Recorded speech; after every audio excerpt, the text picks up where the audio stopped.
In your mind's eye, picture a moonlit castle. Banners breathing in a high, clean wind. A courtyard quiet, but for the soft clink of mail. A visor polished to a mirror sheen.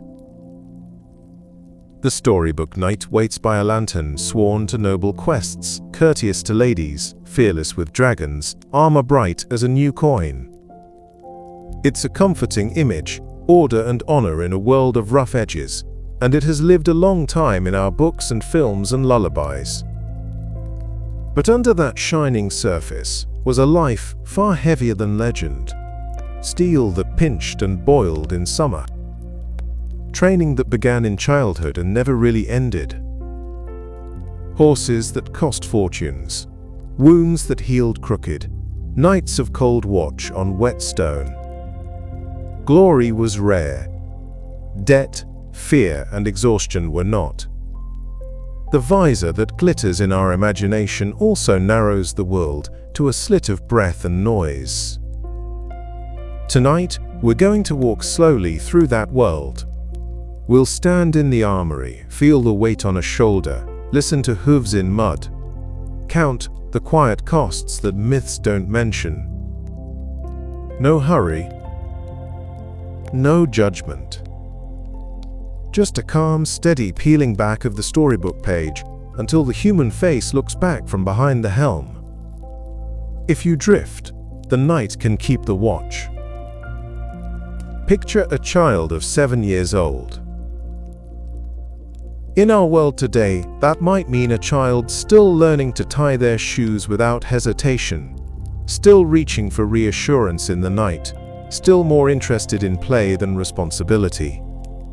In the Middle Ages, 7 was not an age of gentle preparation. For the sons of nobility, or sometimes those of ambitious families, 7 marked the beginning of a long road toward becoming a knight. The child was often sent away from home, not out of cruelty, but because knighthood was not something learned in a classroom.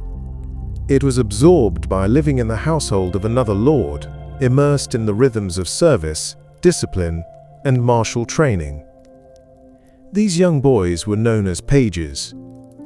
The name might sound small, almost like an ornament at the edge of a book, but the work was anything but light. As a page, the boy's duties were endless. He served at table, running back and forth with platters of bread, meat, and wine. He cleaned armor and sharpened weapons for the older knights. He ran errands, delivered messages, and tended to the horses in the stable. At times, he was little more than a servant with noble blood, polishing boots, sweeping chambers, and being reminded of his low status at every turn. Pages were trained to bow, to speak respectfully, to rise at dawn and retire late. They memorized prayers, because piety was seen as inseparable from martial honor. They learned music and poetry, not just for amusement, but because a knight was expected to entertain, as well as fight. In a sense, a page was being molded into a miniature courtier, someone who could blend refinement with obedience. Of course, the heart of training was martial. Pages practiced with wooden swords, mimicking duels in the courtyards. They learned to wrestle, not only as sport but as preparation for grappling in real combat. They were drilled in running, climbing, lifting, all the basic strengths a warrior might need. More than anything, they learned to ride. Horses were not simply vehicles in medieval society. They were extensions of wealth, power, and identity. A boy who could not master horsemanship would never rise to knighthood. So every day, under sun or rain, pages were put on horseback to trot, to gallop, to control animals far larger and more temperamental than themselves. The discipline was relentless. A misstep might earn a cuff or a beating, not from cruelty but from a belief that toughness was essential. Tears were discouraged, weakness mocked. At an age when most children should still be shielded from the harshness of the world, pages were being hardened to face it. They were raised in a climate where obedience was survival. When a page reached his teenage years, he advanced to the next stage. Squire. The word still lingers in our language, faintly comic now, but in the Middle Ages it carried weight. A squire was the personal attendant of a knight. He followed his master everywhere, carried his shield and spear, and helped him into the crushing weight of armor before battle. The duties of a squire were serious and unending. He kept the knight's weapons sharp, polished, and battle-ready. He looked after the warhorse, feeding and grooming it, and often sleeping nearby to ensure no harm came to the animal. In tournaments, the squire ran onto the field to retrieve a broken lance, to fetch a fresh sword, or to help a fallen knight to his feet. In real battles, the squire stood just behind the line, ready to rush forward if his master needed aid, or to defend him if he was unhorsed. Training grew harsher too. Squires learned to fight in earnest, not with wooden sticks but with steel. They sparred with each other, practicing the bone-jarring impact of lance and shield. They were drilled in archery, in swordsmanship, in the use of daggers and maces. They were expected to ride into the chaos of mock battles, learning how to keep balance in a crush of bodies and how to fall without dying. The line between training and real danger was thin. Many young squires carried scars before they ever saw a battlefield. And yet, for all this, becoming a knight was never guaranteed. The ceremony of knighthood, the moment where a squire knelt, was tapped on the shoulder with a sword and rose as "Sir," was not automatic. A lord had to deem the young man worthy. Courage was expected, obedience required, wealth and connections often decisive. Some squires grew into men and never received the honor, left to remain servants or to carve out uncertain futures elsewhere. The dream of becoming a knight could end in disappointment as easily as in triumph. Imagine the pressure of this life. To serve for years, often more than a decade, bound to another man's will, carrying burdens, obeying orders, fighting battles, and to know that it might all lead nowhere. A single failure of courage, a single act of disobedience could end the path to knighthood. Even for those who succeeded, the ceremony itself was both solemn and symbolic. Before being dubbed a knight, a squire might spend a night in vigil, kneeling in a chapel with sword laid before him, praying for purity and strength. He might be bathed, symbolizing cleansing of past sins.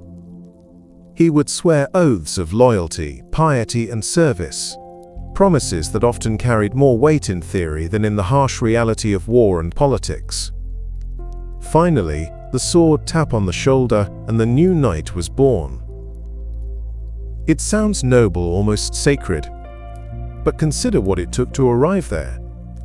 The childhood spent in service, the adolescence marked by bruises and exhaustion, the years of obedience and the risk of rejection. Knighthood was not just a matter of bravery on the battlefield. It was a lifelong narrowing of possibility, a shaping of the self into a tool for war and for service. There is something sobering in that thought. We imagine knights as grown men in gleaming armor, but behind every knight was a child taken from home at 7. A boy who carried trays, cleaned boots, and swung wooden swords until his arms shook. Behind every knight was a teenager serving another man, cleaning wounds, holding reins, and standing in the mud with armor that was not his own. The glamour of knighthood, the poetry and the pageantry, was purchased at the cost of youth itself. In this perhaps lies the deepest truth. That knighthood was less about shining armor and more about endless preparation, long years of sacrifice for a prize that might never come. And even when it did, the reality of knighthood was far harsher than the myths that grew around it. The making of a knight was the making of endurance. A child was turned into a servant, then a fighter, then, maybe, a knight. It required loyalty that could not waver, courage that could not break, and discipline that began long before the sword touched the shoulder. And while the legends remember the moment of glory, the ceremony, the gleaming armor, what they forget are the years of mud, sweat, bruises, and silence that came first. As you rest here, drifting with these images, think of the quiet weight of that training. The small hands carrying trays through a hall lit by torches. The boy on horseback, rain on his face, learning to master a creature 10 times his size. The teenager polishing steel by candlelight, eyes heavy, knowing dawn will bring more drills. This was the road to knighthood. A long, often thankless journey, with no certainty of reward. And so the myth of the knight begins not with honor, not with dragons, not with quests, but with a child of 7, bent under the weight of duty, learning too soon what it means to carry the burdens of a man.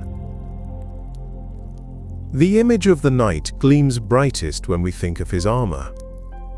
Shining steel, polished to mirror brightness, catching the sun as he rides into battle. It is the symbol of nobility, of protection, of invincibility. But what the imagination so often forgets is the sheer weight, the heat, the claustrophobia, and the cost of that steel. For the knight himself, armor was less a glory than a daily ordeal. The full suit of plate armor, the kind most people picture, weighed around 20 to 30 kilograms, about 45 to 65 pounds. That might not sound unbearable, spread over the body. Soldiers today often carry as much. But imagine wearing it not as a backpack that can be shrugged off, but as a second skin of metal. Every joint encased, every limb enclosed. A knight walked in it, rode in it, fought in it, and sometimes fell in it, the weight pressing against him like an iron cage. And then there was the weather. In summer, the armor trapped heat like an oven. Sun on steel meant the knight inside sweltered, sweat pooling, body overheated, long before the fight began. In winter, the metal grew icy, sucking warmth from the flesh, biting at fingers and toes, even through padding. There was no comfort in armor, only endurance. Breathing was no easier. Helmets enclosed the head with only a narrow slit for vision and small holes for air. The visor might look dramatic from the outside, but inside it meant seeing the world through a letterbox. Peripheral vision disappeared. The sound of battle was muffled and distorted, yet the ringing of your own breathing and the pounding of your heart echoed close. And when the visor fogged with breath or blood splashed across the slit, vision shrank even further to a blur of motion and noise. It is easy to imagine how terrifying that must have felt. To fight, essentially half blind and half deaf, locked into a shell where every sense was dulled except for the sharp awareness of weight and exhaustion. Then there was the cost. Armor was not provided by kings or lords, at least not in most cases. A knight was expected to equip himself. And it was ruinously expensive. A full suit of armor could cost the equivalent of a small house. Horses, too, were no less a burden. The knight's warhorse, the destrier, was not a common plough horse, but a carefully bred, highly trained animal, larger and stronger than most, capable of carrying a fully armed rider into the crush of combat. A destrier could cost as much as several years. income for a peasant. To maintain it, feed it, and replace it if it was injured or killed was another ongoing expense. Knighthood then was as much about wealth as about courage.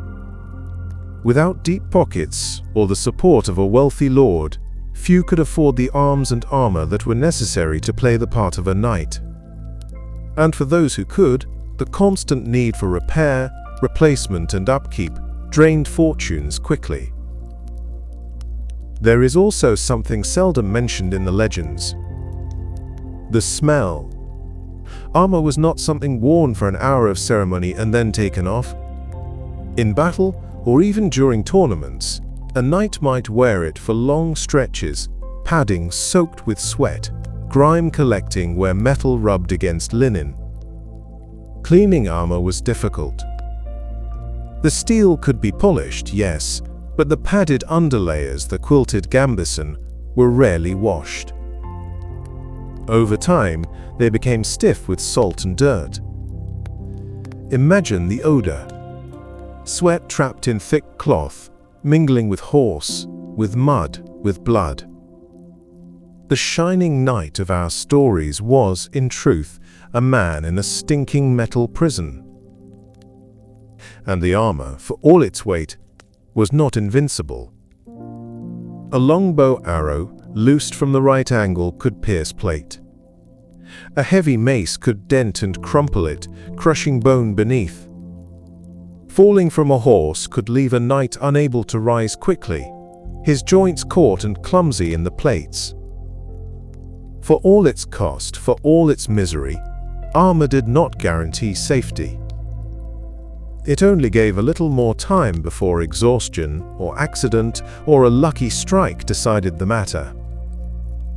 The weapons, too, were brutal tools more than elegant symbols. The lance was a spear meant to splinter on impact, a shock weapon designed to knock an enemy from horseback. The sword, often thought of as a knight's soul, was in truth heavy, practical, used more for hacking through limbs and armor gaps than for graceful duels. Daggers were carried for the grim work of finishing off an enemy fallen to the ground. A knight's arsenal was effective, yes, but never delicate.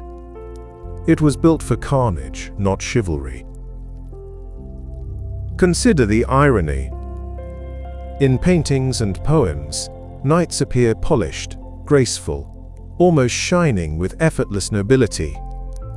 Yet inside that steel was a man overheated, gasping for air, vision narrowed to a slit, body aching from the drag of weight.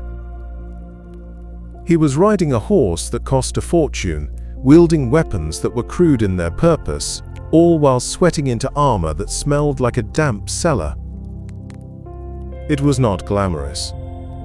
It was uncomfortable, suffocating, and at times humiliating. And yet, this was the very image that survived. The shining knight, the noble warrior in armor, became a symbol of order, courage, romance. Perhaps because people did not have to live inside the armor themselves. From a distance it glittered. Up close, it burned, it pinched, it stank. There is something almost poetic in that. The legend of knighthood is a legend of surfaces. The gleam of steel, the polish of ceremony, the spectacle of tournaments. But the reality was one of sweat, of heavy breath, of aching shoulders, of costs that bent families into debt. The knight in shining armor was not a figure of ease. He was a man carrying burdens of iron, heat, and responsibility, pressed into discomfort by the very tools that made him impressive. As you rest with this picture, imagine the contrast. The knight, motionless in the square, armor gleaming under the sun, the admiration of villagers washing over him. And then, inside, his shoulders stiff, his face slick with sweat, his lungs pulling for air, his stomach heavy with the cost of the destrier waiting in the stable. Outside, perfection. Inside, exhaustion. It is perhaps the most unglamorous truth that the armor of a knight, far from freeing him, was a prison of his own making, one he willingly stepped into again and again to uphold a code and an image that often gave back little in return. The stories we tell of knights in battle are stories of duels. A nobleman in shining armor, charging with a lance, locking eyes with a worthy opponent, blades meeting in a clear test of courage and skill. That picture lingers in paintings, in films, in the tales passed down from medieval bards. But the truth was not a duel. It was chaos. A medieval battlefield was a place of noise, confusion, and mud. Horses screamed, men shouted, arrows rattled through the air in great storms, and steel rang against steel in the crush of combat. Vision was often blocked by helmets, by shields, by the sheer press of bodies. A knight rarely knew who struck at him, or even where the enemy line began and ended. Battle was not a graceful dance of swordplay. It was more often a terrifying blur of movement, of desperate swings, of grappling in the mud while trying not to be trampled by hooves or crushed under falling bodies. And battles were short. The idea of hours-long clashes is a romantic invention. Many fights were decided in minutes, sometimes before knights even met each other, when volleys of arrows or the sudden break of a cavalry charge scattered one side. For the knight who had spent years training, the battle might be over in the time it takes to sweat through his underclothes. What remained was exhaustion, confusion, and the grim tally of wounds. Those wounds were often devastating. The weapons of the Middle Ages were not designed for elegance but for ruin. A lance impact could splinter ribs. A mace could dent a helmet into the skull beneath. A sword cut could open arteries or hack into joints. And the armor, while protective, was never perfect. Gaps under the arms, at the groin, behind the knees, all were targets. The result was injuries that were gruesome by any measure. And medieval medicine was not ready to meet them. A wound was washed, if at all, with wine or vinegar. Deep cuts were stitched clumsily if the victim survived long enough. Amputations were common. If infection set in, a limb was hacked off in hopes of saving the man's life. Surgeons cauterized wounds with hot irons to seal bleeding flesh. Pain relief was minimal. Perhaps strong ale, or herbal concoctions, sometimes opium where it could be found. Most simply endured the agony conscious, biting down on leather while the hot iron pressed into their skin. Many died not from the wound itself, but from what came after. Fever, blood poisoning. A knight might stagger away from the field alive, only to perish in his bed days later. Capture was a strange mercy. Knights, unlike common soldiers, were often too valuable to kill outright. If taken prisoner, a knight might be held for ransom. Families would then be expected to raise enormous sums, selling land, taxing peasants, borrowing from merchants. It was not unusual for a knight's capture to push his family into debt for years. The irony was sharp. The honor of being spared became a financial punishment, almost as ruinous as death. Some ransoms were so high that knights never returned home, remaining captives until their families could pay, or dying in foreign dungeons. This was the daily gamble of battle. Glory was rare. More often the choices were injury, infection, death, or ruinous ransom. For every celebrated victory sung in song, there were countless forgotten moments of panic, the knight clawing at his visor for breath, the stumble in the mud that sent him sprawling, the desperate grip on his horse's reins as arrows fell like rain. And through it all, honor was not always the guiding light it was claimed to be. Knights were supposed to fight with courage and courtesy. But on the field, survival mattered more. Prisoners could be slaughtered if they slowed a retreat. Villages might be burned to starve an enemy. Battles turned into routs where knights rode down fleeing peasants without hesitation. The code of chivalry was written in calm halls and recited at ceremonies. The battlefield often washed it away in a tide of blood and desperation.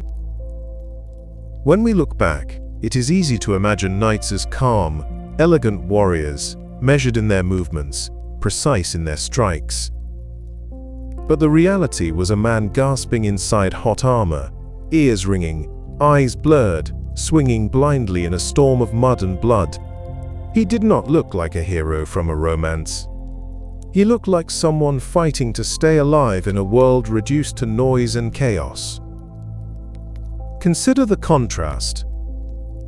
In art, the knight stands tall on horseback, visor up, sunlight gleaming from his armor, his sword raised in perfect form. In truth, on the battlefield, that sword was heavy, the arm holding it already numb from swinging. The horse might be panicked, hooves slipping in mud, the knight straining to stay upright.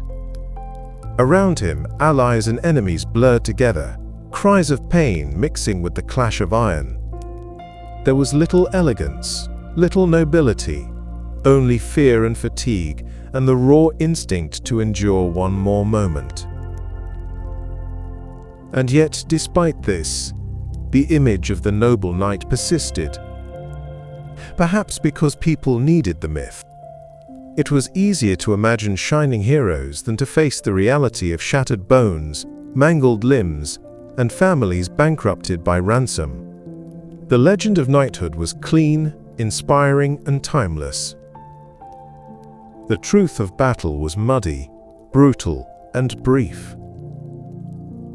So when we think of knights, it is worth remembering that beneath the steel, behind the visor, inside the chaos, was a man, often terrified, always burdened, whose life in battle was not a tale of romance, but a story of survival.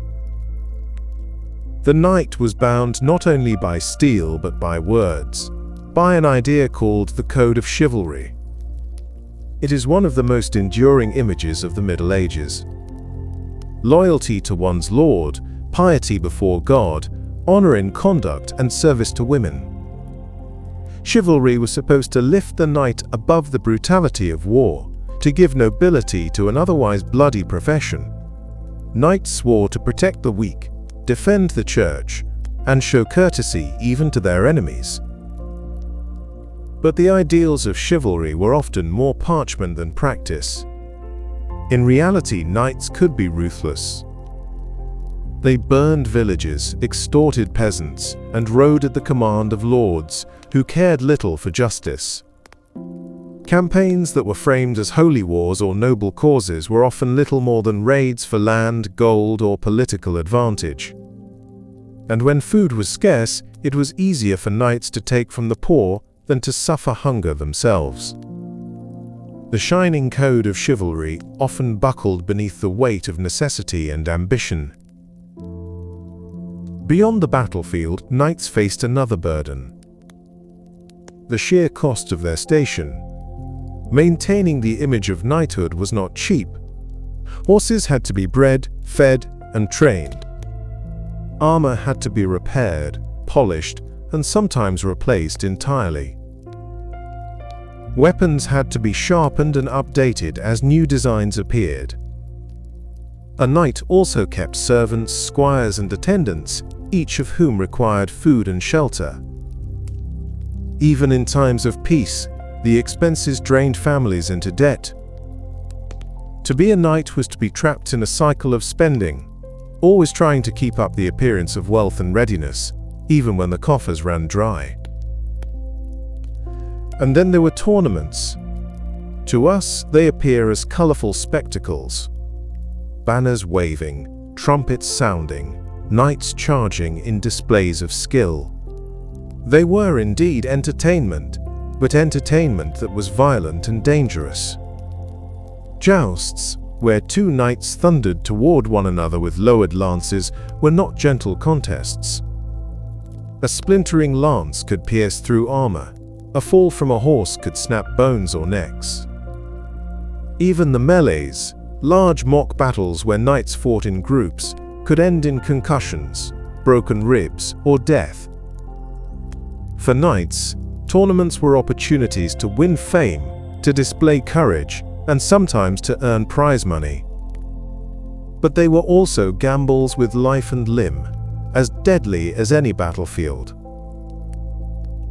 Daily life, outside the bright banners of tournaments and the terror of war, was often dull. Peace was not freedom. It was routine. Knights drilled in riding and weaponry, patrolled their lord's lands, or sat in endless waiting. Castles might seem romantic now, but they were often drafty, damp, and monotonous places. The excitement of chivalric tales did not match the reality of long hours of training, of sitting guard on cold nights, of trudging through mud on patrols. And boredom was not the only enemy in times of peace. Debt stalked many knights more closely than rival swords. Without constant warfare to bring spoils, many knights found themselves sinking financially. They borrowed from merchants, mortgaged lands, and struggled to pay ransoms if ever captured.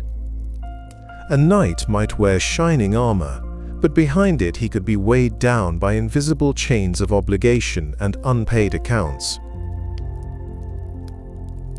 Consider the contradiction. The knight swore oaths of loyalty, honor, and service. He was meant to be a protector, a beacon of noble conduct. Yet he was often forced into unjust wars, driven to plunder, chained by debts, or risking his life in tournaments for the slim hope of reward. The burden of chivalry was that it promised a higher calling, but delivered a grinding routine of expense, danger, and disappointment.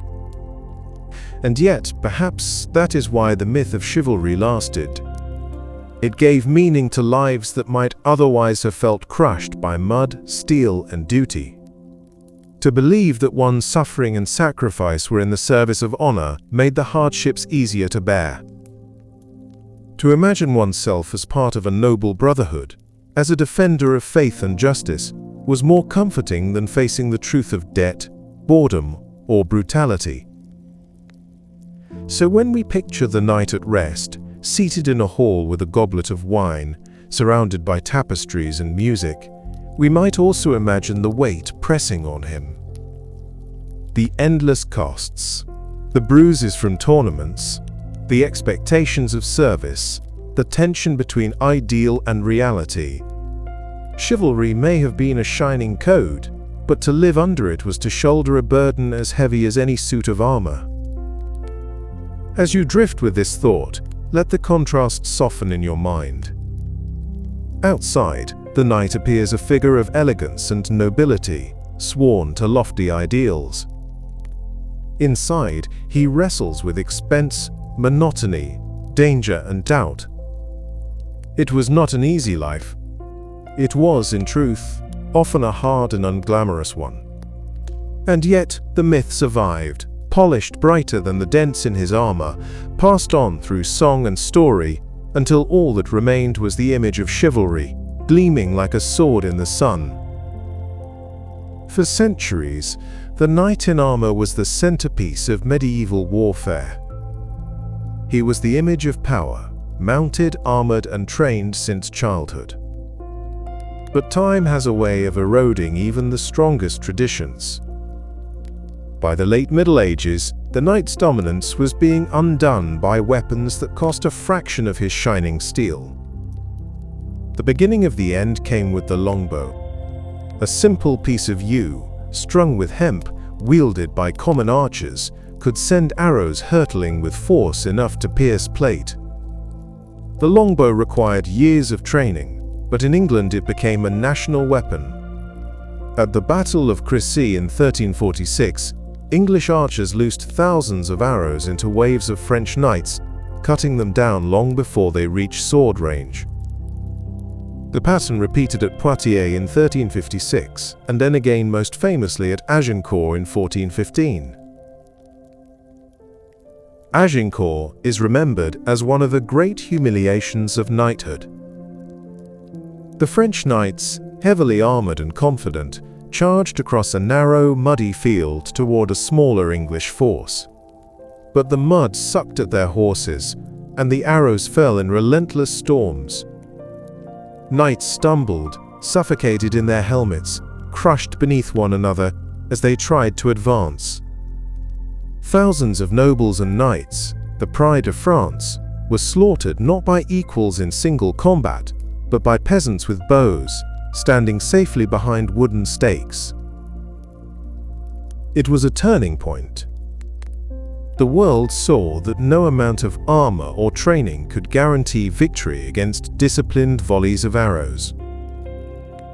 The crossbow added another threat. Unlike the longbow, it required little training. A peasant could be armed with one and, within days, pose a danger even to the most experienced knight. Its bolts were shorter, but carried enormous force, capable of puncturing mail and plate at close range. Church councils even attempted to ban the crossbow as unchristian, so devastating was its effect on the knightly class. But bans could not stop progress.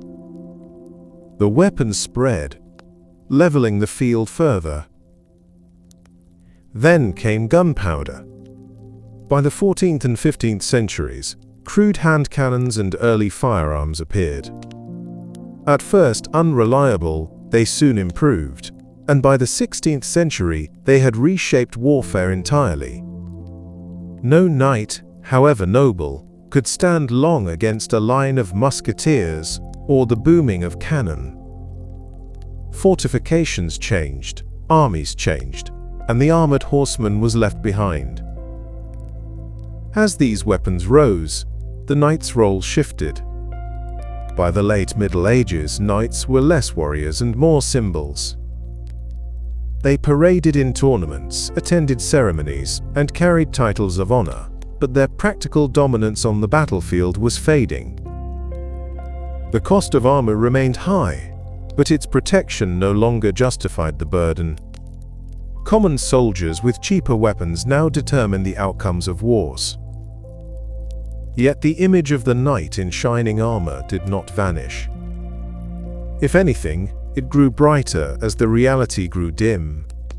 Stories of Arthur and the Round Table, romances of noble quests, tales of dragons and damsels. These flourished even as real knights were being pushed aside by the march of technology. The myth outlived the man. There is something deeply human in this. The world had no more use for men sweating under steel, charging into arrows, but it still longed for the idea of them. For a figure of order, courage and honor, gleaming in a dark age. And so the knight became a legend, preserved in song, in painting, in poetry, in the imagination of centuries to come. When we think now of a knight, we see not the mud of Agincourt or the debts or the stink of armor. We see the bright surface, the code of chivalry, the shining lance, the noble heart. The truth of decline, of defeat, has softened into story. The knight as a living figure faded. The knight as an idea never did. So the end of knighthood was not really an end at all. It was a transformation, from flesh and steel to myth and memory, from a man burdened by weight and debt to a symbol polished smooth by centuries of retelling. The knight in shining armor lives on, not in muddy fields, but in our imaginations, where he will always ride, noble and eternal. Close your eyes now, and let the knight return to his place in the stories. See him as we so often prefer. Armor gleaming in the sun, a banner lifting in the wind, the image of courage and grace set against a distant horizon. The code of chivalry, the service to honor and faith, the promise of nobility in a troubled world. And yet, we've walked through the shadows behind that picture. The child taken from home at 7, bent under the weight of duty. The endless expenses, the debt that clung tighter than any armor. The suffocating heat of steel, the narrow slit of vision, the smell of sweat and mud trapped inside. The terror of battle, arrows falling like storms, wounds cut deep, lives ending in confusion and noise. Sometimes the most beautiful myths rise from the harshest realities. The knight in shining armor survived because people needed him to, not as he truly was, but as a symbol of what they longed for. So rest now with both images. The legend, bright and noble, and the human being beneath, weary and flawed. Let them settle together, as stories and truths often do, until only calm remains.